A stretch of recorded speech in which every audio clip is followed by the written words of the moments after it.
was a very large Eastern European man, easily 120 kilos. And he said to me in a very thick Eastern European accent, "Are you an Aussie?"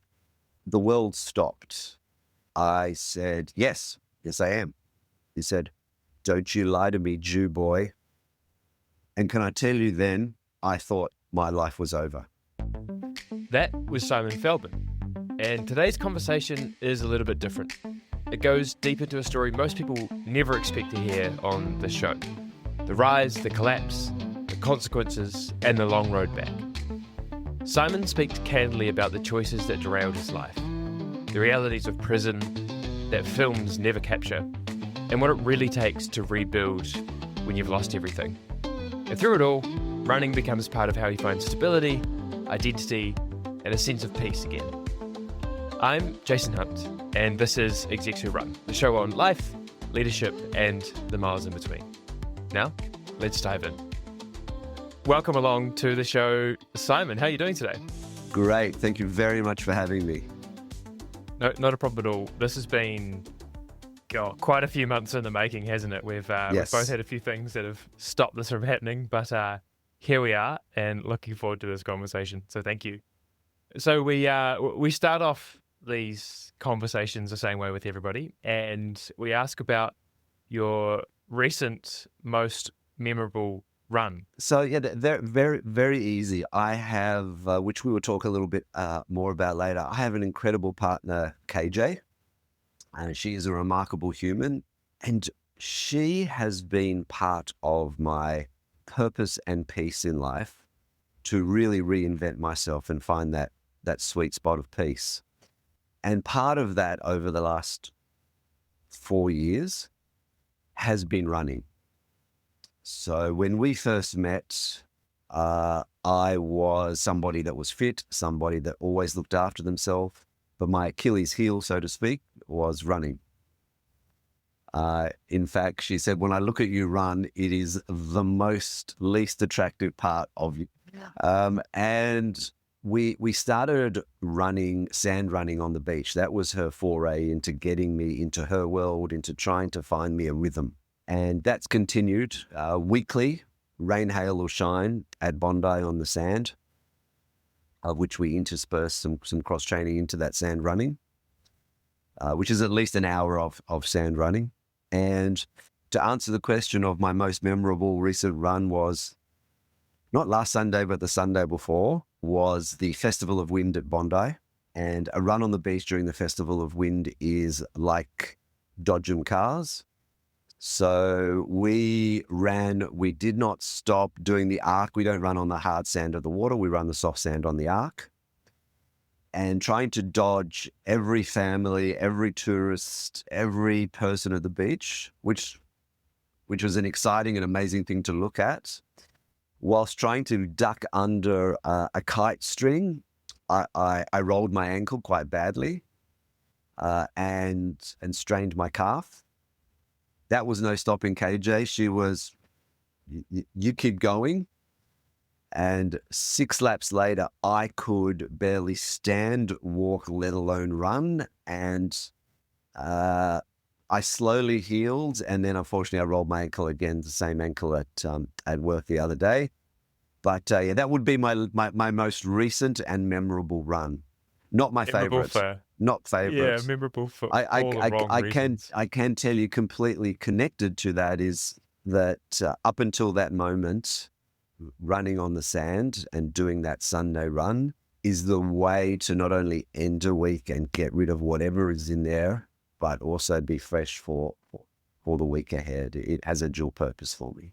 And it's a very cool story. I think when we met up a few months ago and talked about the podcast and your connection to running and whatnot, like that was obviously the pivotal part of your story. And I think it means so much to the person that you are now. But obviously there is a fair bit of backstory for us to get through to get to that point as to why the running and KJ are kind of mean so much in your life now. So what we'll do is we'll go back to the good old days, maybe early on in your career.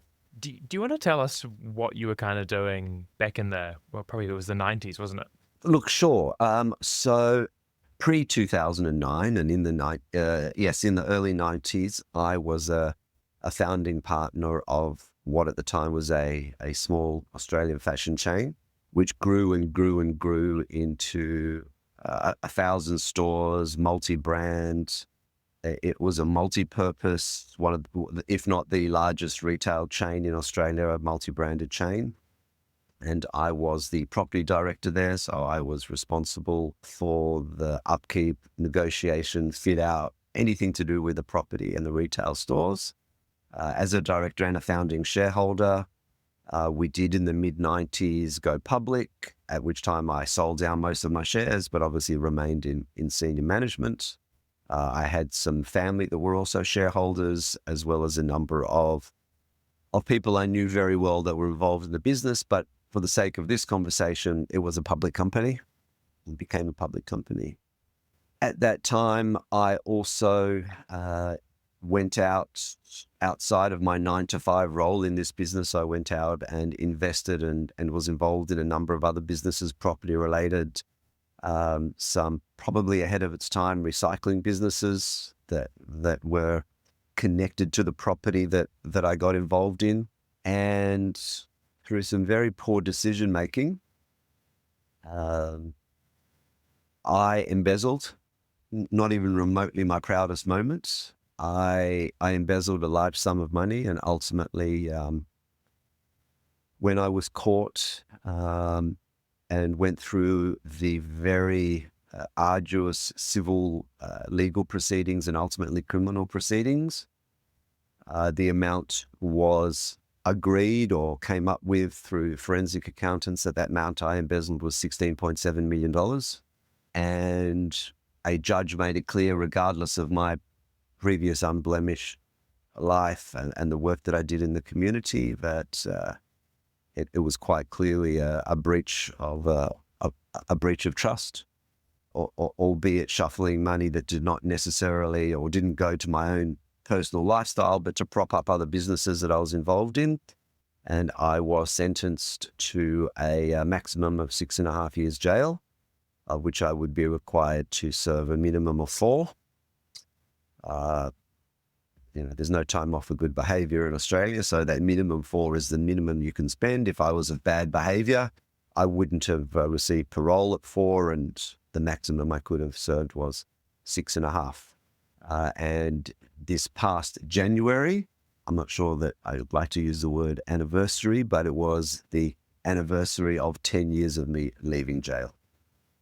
There is quite a lot to unpack in the last 4 minutes of you speaking there.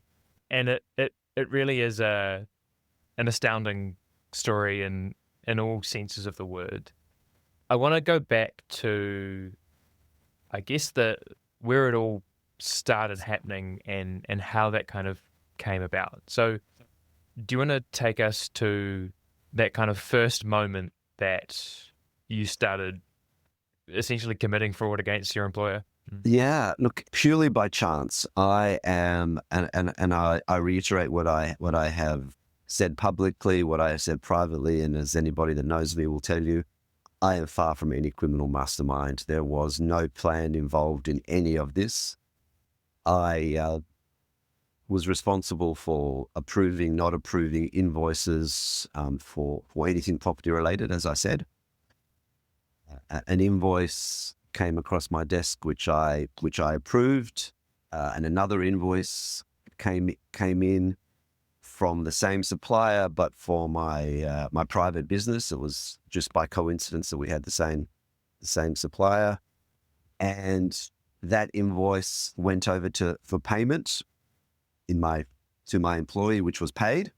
I actually didn't even know that had happened. I was just approving invoices.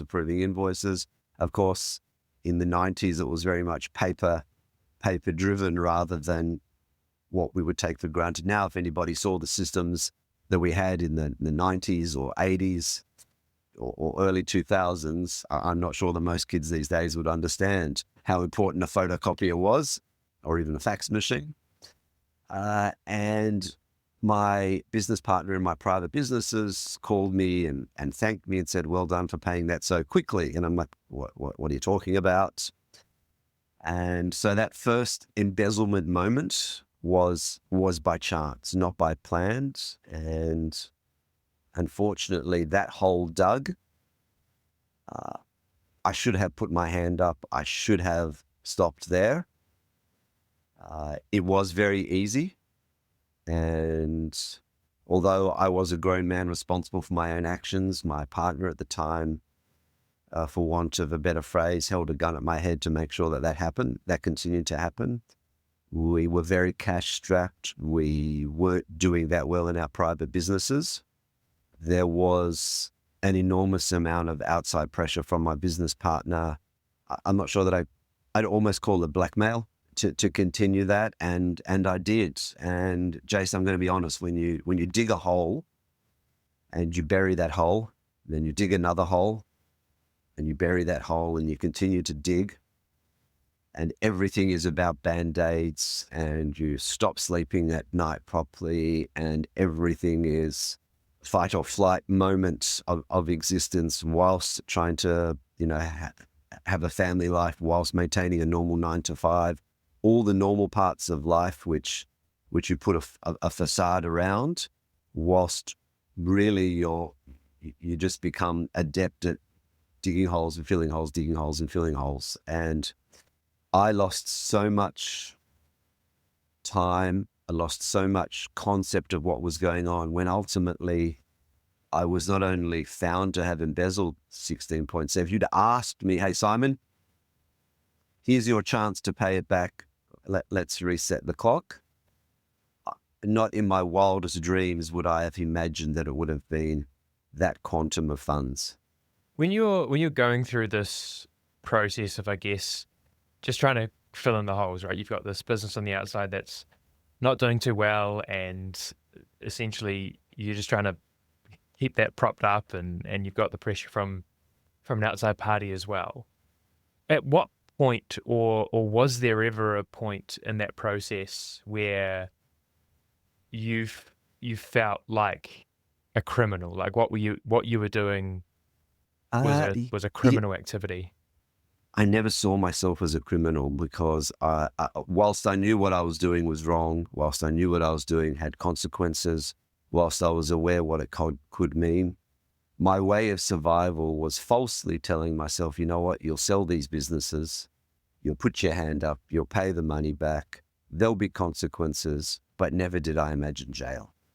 Did it get easier as you just kind of went through the motions of doing this? I can't remember. We spoke around the amount of times. I wouldn't say the word easier. I would say that I just became numb to it all. I was acutely aware of just trying to bury that next hole. And it took effort. It was a constant battle. So no battle is easy. And so how did this all blow up? What was the thing that got it found out? The thing that blew up after 4 years, that was the amount of time that the embezzling was happening for. And I say this to the best of my knowledge, that a young accountant at the business picked up some anomalies in paperwork, did some research. From what I've been told and from what I gathered through the court case, saw that I was a director in businesses that were being paid. And from there, forensic accountants were called in, lawyers. And then in May 2009, I was called into a board meeting after hours, what I was told a strategy meeting. And when I went into that boardroom to have that meeting, it was pretty much like a movie set. Out of nowhere, it was me, a director, the chief financial officer, and I think one other staff member. And the door kind of came open and a handful of lawyers with boxes came in with the, do you know why we're here? And at that moment, I knew what was coming, and I very quickly put my hand up and owned it from that point. And it was a huge relief. As silly as that sounds, or as crazy as that sounds, the relief of knowing, oh my fucking God, this is over, was overwhelming. I was going to ask, like, what was the What was the feeling in that moment? Because you've obviously gone through this period of time where it's been, as you say, it was hard to keep doing this. You had to work at it. You were living this double life, and you've got to start to becoming aware of the ramifications of this. And this moment is all of that coming together, right? Yeah, and it was almost like time froze. Like I can't remember. Whilst I pride myself on the minutiae of details around my life and things around what we are talking about. Inside that boardroom, when I felt that I was punch drunk from the shock of what was going on, mixed with the relief, my memories are around, putting my hand up. I'm sorry, I did it. Whether that meeting and all the paperwork that was put in front of me was 5 minutes or an hour, it was all in slow motion. And from that moment on, obviously, they took my mobile phone away, took my keys, shut down everything. I had to be escorted to my desk. The office was cleared out to get my car key, to retrieve what I could to leave. And I was escorted out of the building, and they obviously knew what was coming, and a psychologist that they had employed followed me home. How did you kind of feel in this situation when this has all come? You've had this series of emotions in this boardroom, and you're leaving. Clearly, they're somewhat concerned if you've got a psychologist following you home. This is a business that you've been with for a long period of time. You've been 15 a founding member, building years, it yeah, up. 15 Yeah. years at the time, yes. And so all the emotions and all of the realizations of what's happening, it must just be this constant roller coaster of feelings and emotions from that moment in the boardroom. Take us through that point where you leave the boardroom through to, I guess it's quite a period of time, but getting to court and this thing actually going through the courts. More or less the first thing that happens here, and I guess we will work under a legal system where when there are financial matters involved like that, for the most part, to recoup what they can, first we go through a civil legal process. So in the first instance, there was no criminal proceedings. I was required to attend court because I had a civil case against me where they wanted to recoup not just the funds that had been embezzled, but all costs associated, which were another $2 million in legals and accounting fees. That court case sort of dragged out. It meant I couldn't work. It was constantly back and forwards into courts, just the way of the court process. I had to surrender my passport. And of course, all while this was going on, I had no income. My assets had been frozen as part of the court case. So I had to, get a job. For a brief period of time, I will say, until I was served, and whilst not knowing what was going on, I just sort of tried to keep saying people would come in and out of the house, but the court case itself was quite confronting for the civil process. Ultimately, between having all my assets frozen, house repossessed, cars repossessed, bankrupted. So part of the process was to bankrupt me to recoup as much assets as possible. I briefly took a job as a real estate agent to try and put bread on the table. I worked in a call center. As silly as it sounded, gave me a bit of anonymity, just making calls, trying to sell things. And I did what I can to put food on the table for the family at the time. Once that court case had settled, I did what was called I consented to a judgment against me without admissions. So I guess it's almost like pleading the fifth in the US. And I kind of sat in abatement for a while. Nothing happened criminally. And then some months later, out of the blue, I got a phone call from a police officer who said, we'd like to talk to you if you have time. He was very casual. I said, sure, when would you like? And he was like, no rush, anytime. I said, do I need to bring a lawyer? He said, up to you. It was a very casual, very almost unofficial chit chat. I did call my lawyer, who did accompany me to a meeting the following week. And of course, at that point, the moment I walked into the police station, I was arrested and I was charged with over 200 counts of officer defraud or cheat. And each one of those, let me see the expression on Jason's face when I say this, each one of those charges, of those over 200 charges, was a 10-year charge. So each of them carried a maximum of a 10-year sentence. So, of course, my first thinking without being in this world before was, well, that's 2,000 years of jail. I had no knowledge of the criminal process in Australia or the criminal court process, where in actuality we serve things concurrently as opposed to the US where mostly it's consecutive.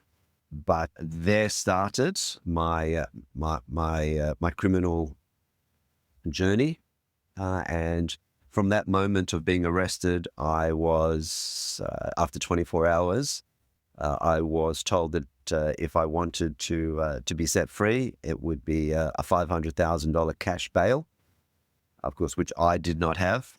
And I spent the next 4 weeks in Silverwater Jail on remand, whilst both my lawyer and my family negotiated with the court for a lower bail amount, which ended up being $250,000.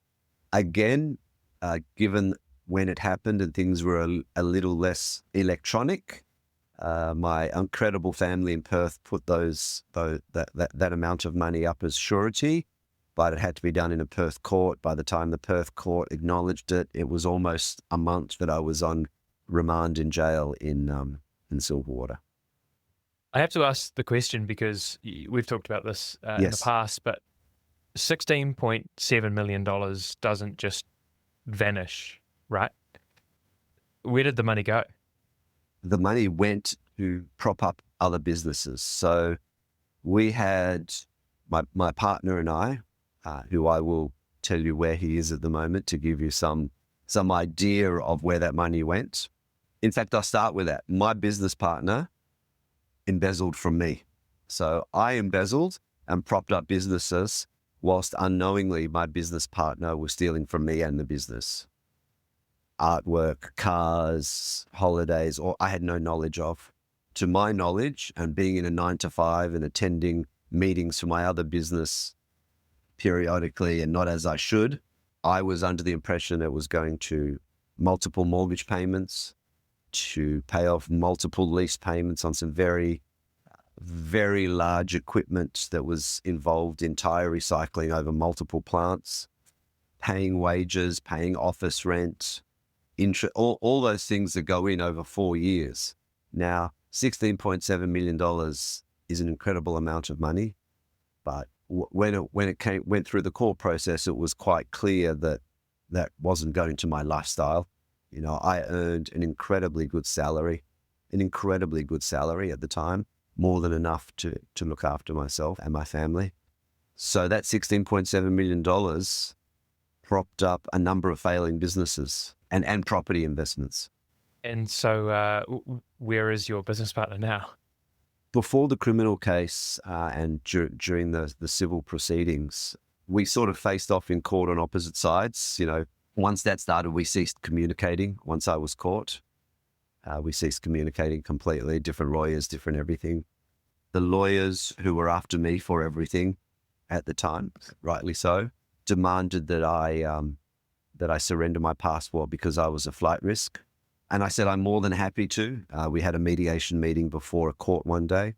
And I said, but I really think you should be taking the passport of my business partner, Richard Banford. There's no secret. It's no legal matter to mention his name. And they said, no, we're only interested in you. I went into court. The judge said, Mr. Feldman, completely up to you if you want to surrender. And I said, I'm not going anywhere. I'm more than happy to surrender. And I was then in the dock and I was questioned, and that was my day in court. My business partner's day in court was to be the next day. The next day he did not appear in court, and he and his wife, they had no kids, no family, no connections. He and his wife, who was also a director and secretary of our companies, got on a flight to Tokyo, never to be seen again. And to this day are on the run, literally. They would be in their 70s now on the run somewhere, and I couldn't tell you where. Not only are they on the run, but in the days leading up to that civil court case, completely unbeknownst to me, and only through reading it in the Herald or the Daily Telegraph, one of the two, that they had sold a vintage Mercedes, a vintage collectible yacht, a one-of-a-kind yacht, very elaborate furniture, artwork, had cashed out in a big way. I had no idea. I had no idea. I knew they lived well, but I did not know they lived that well. There's certainly a movie that could be made about some of this. In fact, it kind of sounds like the plot to many a crazy movie. I want to move to first day. So we get through your criminal proceedings. You get sentenced to just over 6 years in prison, minimum 4. Tell me about the first day. Obviously, you'd spent some time in the prison on remand, Yes. but tell me that first day as a prisoner starting to serve your sentence. If I can, I'd like to tell you 2 first days. One is your first day in Sure. on remand, and then my first day as a sentenced prisoner. My first Sure. day, so that day I was originally arrested and put into custody. I got taken to the very secret and not very well-known corrective services. So once you're arrested, the police hand you over to corrective services or to the prison system. You're no longer in police custody. And I went into the underground cells, of which you've probably run over on a Sydney marathon. So underneath Hyde Park and underneath the Downing Centre, where the courts are, the district courts. You go down into not just police cells, but you also go down into corrective services cells, which are underground. And if you're ever in the city and you're walking through a park, and I, after 10 years, am yet to go and do that, but I certainly knew where it was prior to my incarceration. Those glass see-through bricks you sometimes see in a park that go underground, that you can see to underground, that's above jail cells. And so I was strip searched on arrival at these cells. I can tell you, I broke in that moment. You are treated less than human. As I say, stripped naked, strip searched. I was put into a very large concrete cell, probably 5 meters by 5 meters, with only concrete benches. I only had my court clothes, no pillow, no blanket, no nothing. A TV that was turned on and hidden behind a wire fence 24/7. A sort of buzzing fluorescent lights, rodents, It was horrible. And I was there for 3 to 4 weeks. I was there for 10 days. You're supposed to be there for 24 hours. I was there for 10 days until I was moved to Silverwater. And that was my first jail experience. And that was when you get given your what's called a master index number, or a MIN, which is a number that stays with you, and that is how you are known in the jail system, for whether you're sentenced for a day or for 100 years. That's how you're known. My first day sentenced, when I went back in, I went back to that exact same place, but I was ready this time. Didn't make it any easier. And my first day in a jail as opposed to a holding cell, I have to tell you, I would have been, from someone that is quite fit, weighs 80 kilos today, then I would have been through stress and through the process. Jason, I would have been lucky to have been 50-something kilos soaking wet. The stress, the anxiety, grey, pallid, drawn. I was in my 40s then, but I probably looked 70. I was not in great shape in any way, physically or mentally. I'd at that point had a mental breakdown as a result of medication already.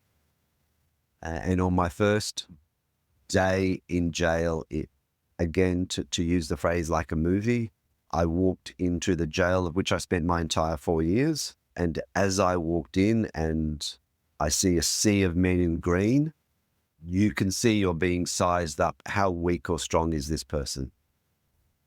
And I had a confrontation at that in those first seconds, which kind of defined to a certain degree my next 4 years in a good way. I was taken by two prison officers to the top of some stairs which overlooked the jail yard. And this was a small jail. I was in protective custody because I was a white-collar criminal, and because I was Jewish, because I was high profile, and because of the amount of extortion that goes on within the jail system and outside to family. It was thought in the best interest of my safety and in the prison system safety for their own duty of care that I was put in protective custody, or what we call the boneyard, where all the dogs are. And as I stood there with, almost 100 guys there, a very large man in green walked towards me. And I was up, two on top of 2 stairs or 3 stairs. He walked towards me, and he was eye to eye with me, standing not on the steps. He was a very large Eastern European man, easily 120 kilos. In fact, there was an episode on reality TV of him. He was so big and muscly when he was caught that it took 2 sets of handcuffs to put his hands behind his back. He looked me dead in the eye with this look that I've never seen before. He came right up to me, and there are 2 prison officers that have brought me there sort of moved backwards as if they knew what was going to happen. And he said to me in a very thick Eastern European accent, "Are you an Aussie?" And the world stopped. At that moment, I had this intuitive kind of, whatever I say next is what does or doesn't happen. And I said, yes, I am. And he kept this stony look, and he looked at me, and his finger was, at my face. He said, "Don't you lie to me, Jew boy." And can I tell you, then I thought my life was over. That's it. I will not last my first day in jail. And this big smile came across his face at that moment, Jason. And he said to me, "It's okay, Simon. I've been told to look after you. I know who you are." And coincidentally or coincidentally, an old school colleague of mine was in the same jail. And jail relies and survives on favors and a barter system. And a favor was called in, and this very large man, for the most part, looked after me or made sure I was okay for 4 years. It is I guess, about as good a start to your life in prison as you can get, right? Yeah, and absolutely. And, if someone said to me, well, in fact, I'll tell you, someone asked me a couple of days ago, God forbid something should happen for whatever reason, and you had to go back to jail, would you be scared? And I hadn't been asked that question before, and it was by a young kid that I was mentoring at my work. And I said, physically, I would not be afraid. I know what that path holds. I'd be so afraid of having to go through that mentally again. Not that I couldn't, but we all think, oh shit, jail, one eye open, don't drop your soap, all the things that we think about physically and the people that are in jail and that you're surrounded with, which is true. And I was on edge 24/7, the eyes in the back of your head, many a time sleep with one eye open, all the things going, the constant fights, all the things that happen there. But that mental challenge, I can't describe that. Can we just, for the listeners, kind of explain a little bit more about, I guess, the situation you found yourself in, being in protective custody? So just the context around the types of other people that you're actually in this environment with. So is frowned upon by what we call the main, and the main is general population.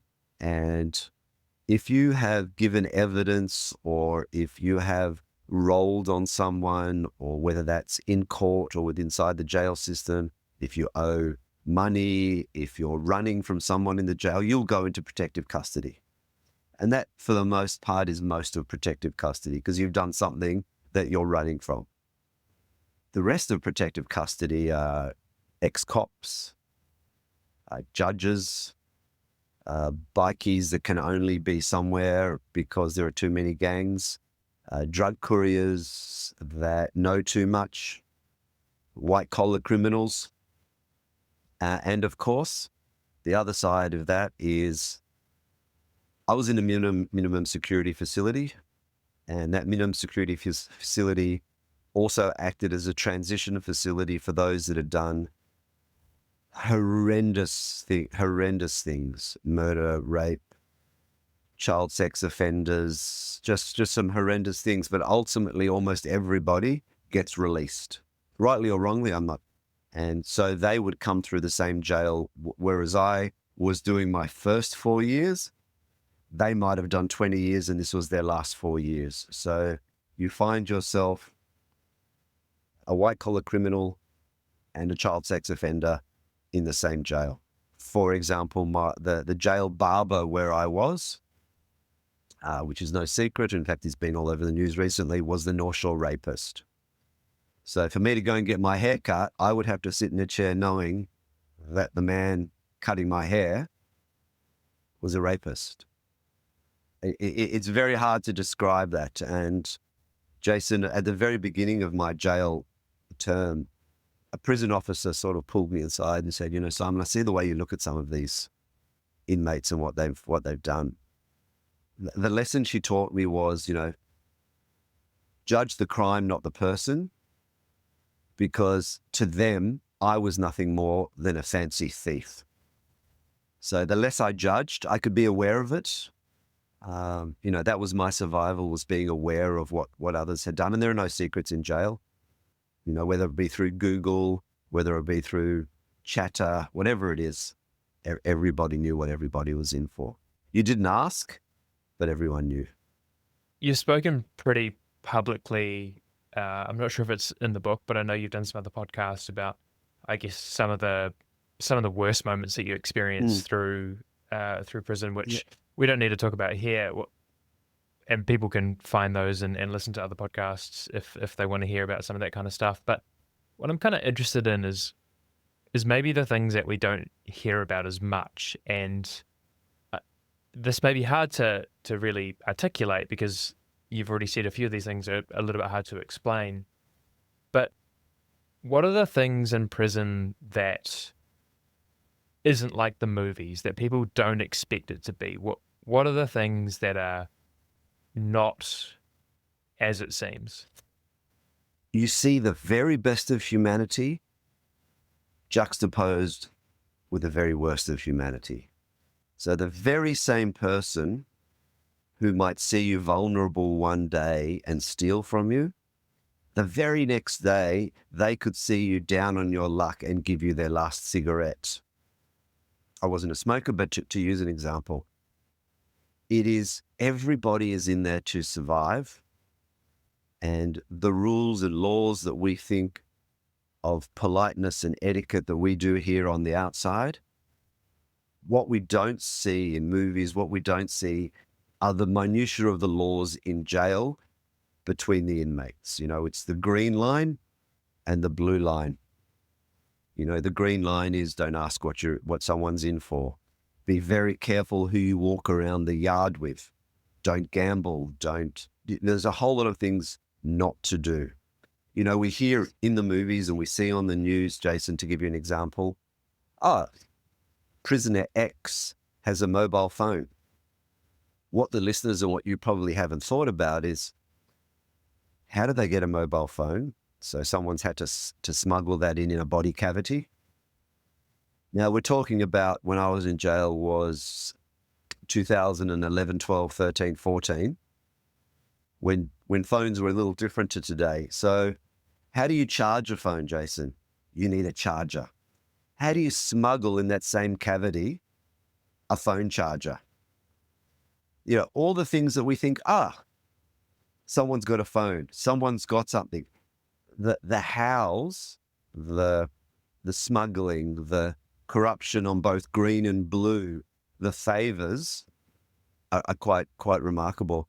To give you another example, I knew very early on that, I'm not 120 kilos. I'm not a gigantic man that is going to be standing over people for my survival. So for me, early on, this same school friend told me, Simon, you're going to need to find your survival tool. My survival tool was my brain and my mouth. So I was confronted on a weekly basis, physically for a fight, but I was never in a fight. I always talked my way out of it. You mentioned the movies, Jason. Well, I was told early on, Simon, go and check out the library. So I remember going to have a look at the jail library. It was empty, full of books, no inmates, one or two. I thought, what is this madness? Jail in summer is a dripping hot concrete jungle where the walls are dripping with sweat, where you can barely sleep at night, where sometimes you sleep on the floor just to keep cool. But the library's air conditioned. In winter, it is beyond freezing in this concrete jungle, but the library is heated. So I met the civilian librarian in the jail. She said, did I want to come and work in the library? I worked in the library. She could see I had numerical literacy and numeracy skills. From that moment on, I started to help some of the other inmates with their literacy and numeracy, help them read some legal letters, do a little bit of work for them in the library, help them with their studies, particularly some of the young Indigenous kids.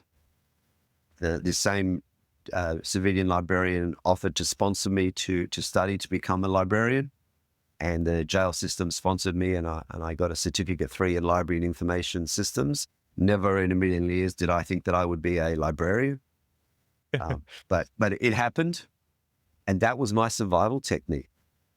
We talk about all the things we imagine in jail: fights, drugs, tattoos, unwanted sexual advances. Some of the things that you can read book or for whatever reason find some of those details. But I never thought that I'd be telling a jail story about me as a librarian. And to give you a little bit of a Shawshank Redemption kind of reference here, I also did tax returns for the prison officers, which in itself caused angst amongst prison officers that either liked me or didn't like me. So those are some of the things that we may think are in a movie, but they really do happen, because you do have a lot of talented people in jail, a lot of gifted people that, through no fault of their own, through generational through their own upbringing, through their own circumstance, whether it be a generational cycle of drug abuse or physical abuse, are there, but I saw some incredibly talented artists in jail, some incredibly talented musicians, sportsmen. And while we just loop back to running, I decided at the very beginning that I would not be part of jail life. And by that, I don't smoke drugs or drink, but not get into that world of drugs or gambling or violence or any of the jail politics that went on. However, every weekend there was touch football. And to be part of seeing some incredibly talented Indigenous kids play football and have the opportunity to play with some of these boys was remarkable. So there could be 3 or 4 hours of continual running, playing touch football on the weekends. Tackle football, as you can imagine, was outlawed because physical contact was frowned upon. It really was a highlight to play with some of these boys, to play football with people whose talent would blow you away, yet you knew what they were in there, and it's very hard to reconcile. I want to move to the day of your release. So you ended up serving 4 years, a little bit less than what was planned. What did it feel like that day of the release and stepping out of prison? however long you're in jail for, you generally spend that time in the back of your mind, making plans, thinking, this is what I'm going to do. I know how I'm going to reinvent. I know what I'm going to do. I know. And then, of course, on your first day out, the reality of the world has moved, but you haven't. You still have to deal with the consequences of the public and your actions, the consequences of your family and friends and your actions. You have not a cent to your name. So you walk out of jail and suddenly those dreams are gone. And as a grown man, you are starting all over again. And it took me many attempts of restarting through some poor mental health management of my own as a result of incarceration. And ultimately, I would say, as I said, 10 years out, it was probably only be in the last 3 years that I've really found that very focused purpose, that very focused peace, the right person in your life to support you. In my case, Christina, KJ, an incredible support network at work where I've been in the same employ for 10 years, but tweaking my role to where now I am a senior and respected fire certifier, fire inspector, having the understanding that getting the right mental health support, the right, not just someone to talk to, but that someone can give you the tools to combat your own downfalls. You know, for mine, I was such a people pleaser, such a yes man, which also got me into trouble financially. I had to learn new tools to be able to say no. My biggest lesson is learning how to say no. That period when you come out of prison, so you're in prison for 4 years, you come out and it's taken you a while to I guess get back to being you again. And it's probably something that people don't think about, or certainly don't talk about that much. And I guess, you know, the actual chance to hear these stories and whatnot, and, you know, it's part of the reason why you've written the book in the first place and you're having these conversations. But that period post prison, was that harder than prison itself? I would put it on par. Prison is very Groundhog Day. You know, prison goes very slowly. Prison, you have no control over what you do. You're told when to eat, when to sleep, when to crap. You know, all those decision making are taken away. You've got no rent to pay. You're given 3 square meals a day. You can exercise if you need to. You know, all those things are there. And as hard as all the peripheral things about managing your mental health and not being physically harmed are, for the most part, you're in a pattern of survival that you know. Coming out of jail, having to reinvent yourself, not knowing whether to hold your head high or look at the ground, the paranoia of people know who I am, what I've done, you know, the challenges of losing friends, of people taking sides, the judgment, the reality of there are certain things that with a criminal record is very hard, whether it's insurance, whether it's getting a police record for certain things you need to do, traveling. No, all those things are constants. And yeah, I would put them on a par on different levels. And I certainly understand why people get so institutionalized, because it is so easy on the inside on certain levels of not having to worry about the rent, the food, clothing. Whereas on the outside, free medication, of which many people get addicted to, that prescription medication. Whereas on the outside, you have to pay for your medication. You have to pay rent. You have to put food on your table. You have to work. Your family to support or a partner to support. It is challenging. But as I say, you know, it took a long time to find that groove. And I certainly know people today that have struggled to find that groove on the outside. It's not easy. You know, at the very beginning of my freedom after jail, you know, I was told by a friend, you know, there will be people that will never break bread with you and that will forever look for a chink in your armor. When my incredible partner, KJ, said, Simon, you've got a story, let's write a book. And we spoke about it. We spoke about the stories, but we also spoke about the opportunity to not only control the narrative, as Google and others had stolen my narrative, but everything that came along with that, a podcast, the book, the public, it was my opportunity to not just tell my story, not control, but on a much greater sense, part of that purpose was helping others. Nothing has helped me get to that next level than helping others. We said when we wrote the book and when we started doing podcasts, if we help one person, if we help two people, mission accomplished. And I know after we published the book and we started to get some private messages from people we didn't know that had read the book as to how it had helped them, what tools it had given them to understand those dark places they'll go to. We both said, we don't care if we don't sell another book, because you don't make money in publishing in Australia unless you're a celebrity, of which I'm far from. I'm the level below Z.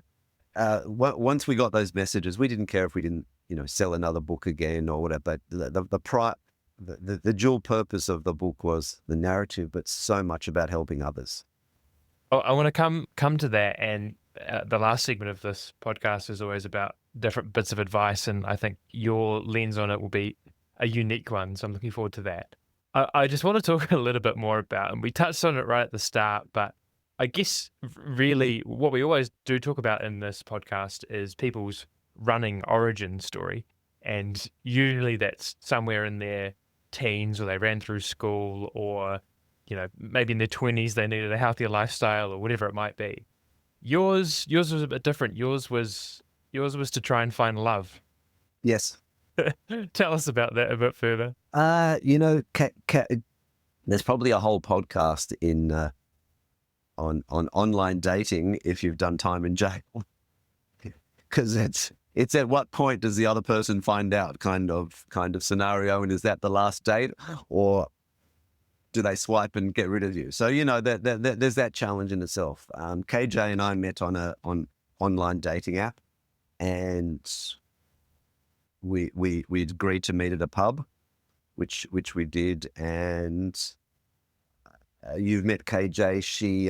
She's this incredibly strong, athletic, beautiful, smart woman. And when she came on our first date, I was besotted. I was, what love at first sight. She, this hot mess, sort of came in with her hair everywhere, late because her kids were just incredible.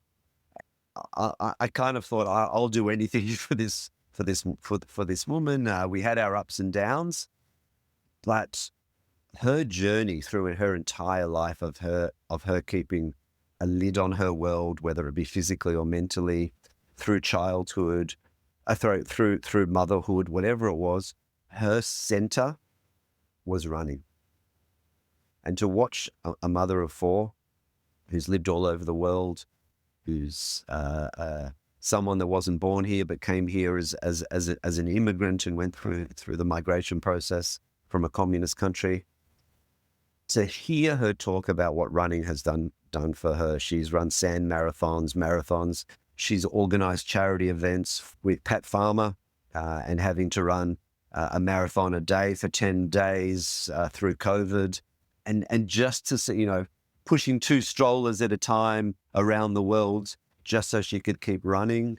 In fact, in previous jobs, not her current job, but in previous jobs, I was blown away at how she would conduct her meetings on the beach running for hours with AirPods in her ears while she had meetings.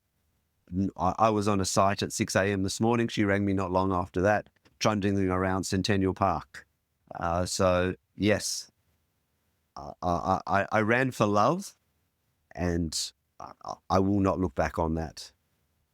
Yeah, I love the story when we met for a coffee, and I think KJ said, "Yeah, well, I was a busy woman looking after kids and doing everything I had. If you want to spend some time with me, you can come running, and we'll see how it goes." And that's right. And the first run she took me on, she made it clear the rules of running are: we run, don't talk to me. If someone says hello to you while we're running because you know them, wave, do not stop and talk to them. The run comes first. And so what has running become for you since that moment? So every Sunday we are very committed. So I think Bondi, the arc of Bondi on the sand is a little under a K. It's 900 and something meters. KJ, when she runs by herself, can probably do 8 or 10 of those arcs. But my Sunday is very much looking forward. My centering is doing 6 of those arcs. We also there are 6 double ramps at Bondi, and we do 10 push-ups up, 10 push-ups down on each lap. And it always ends up kind of, the other half of grounding is not just your feet in the sand, but the body in the water. So, in winter it's a bit Wim Hofy, but things disappear that shouldn't. But it really is a resetting moment on Sunday, and very little comes in the way of us not being able to do that, except for injury. Yeah, let's stop rolling ankles. I need to take that advice as well, given I'm currently dealing with one myself. I can't confirm or deny at the beginning of COVID, I cannot confirm or deny that KJ might have jumped the fence at Bondi where you were not allowed to access to do her run. I cannot confirm or deny that. Never happened, right? Never happened. Well, as we're getting to the end, I do want to get to those wise pieces of advice. So the usual question I ask listeners, ask guests, I should say, is for your top piece of advice on life, your top piece of advice for leadership, and your top piece of advice for running. I want to stick with those 3 for you, but I feel your take might be a little bit unique. So first question. Top piece of advice for life. Don't take shortcuts. Do not take the shortcut. The road less traveled, the harder journey, that is the one you should be taking. I know what it's like to take shortcuts, and I know where it got me. Sage advice. On leadership, you can take this any way you would like. Obviously, you were in a senior leadership role prior to prison, and you're doing similar things now. But also, I think just from the message that you're trying to get out now as well. So, with that in mind, what would your kind of leadership advice be? My leadership is completely based back then and now on empowerment. Let someone go with their heart. Just go and do it. If you make a mistake, that's what it is, and we'll learn. I'm not a shouter. I'm not a screamer. I'm not a do it my way or the highway. I want to empower people to work with me, for me, around me, to watch and learn, but to empower them to make their own decisions. I'm never too old to learn. I've just turned 58. It's quite possible when I check my inbox tomorrow that I'll have received a diploma in another qualification within the fire industry. You're never too learn. So empowerment. I love it. And what's your running advice? It's odd you say that, because KJ and I spoke about it this the other day, and I said, you know what I don't do? A man my age, I don't stretch before I run. I just get stuck into it, and I don't do enough stretching. So my advice is, as you get older, stretch, mobility, because otherwise injury. Stretching. I'll have to, hopefully I'm young enough not to need to take your advice at the moment, but I'll keep that one in mind for the future. I just want to thank you so much for coming on, Simon. It's been a pleasure. It's been great to finally actually make this happen. Absolutely. It's been really something I've been looking forward to. So thank you. Obviously you have written a book with KJ, kind of detailing all the things we've talked about in your story in a bit more detail. If people want to get the book and have a more detailed read, where's the best place to find it? If you're traveling, it's available in every WH Smith store at every airport across Australia and New Zealand. Recently spotted at Auckland Airport. In the eastern suburbs of Sydney at Ariel Bookstore, Wallara Bookstore, in the bookstore within Pagewood Shopping Centre, Bookface in Northbridge, and of course at any time online on Amazon or Booktopia. Amazing. Well, I'm sure people will be interested to read a bit more. So, and if I could just end with, not only do I want to say an enormous shout out to KJ, who's busy at the moment, really helping within the youth mental health sector. A big shout out to her, and our publisher, Ginendera Press, who really have helped us get our message out. Amazing. Well, go have a read if you haven't. Well, I imagine most people haven't, but go have a read if it's been interesting. But yeah, thank you very much, Simon, for coming on board today. Thank you very much. Thanks for listening to Execs Who Run. If you enjoyed this episode, please follow or subscribe wherever you get your podcasts. And better yet, share it with a friend or colleague who runs as well. You can find more stories and episodes at execswhorun.com, or follow us along on Instagram or LinkedIn. Just search Execs Who Run. Also, you can join our Strava group to connect with other listeners on the run. Thanks for tuning in, and I look forward to bringing you the next conversation very soon.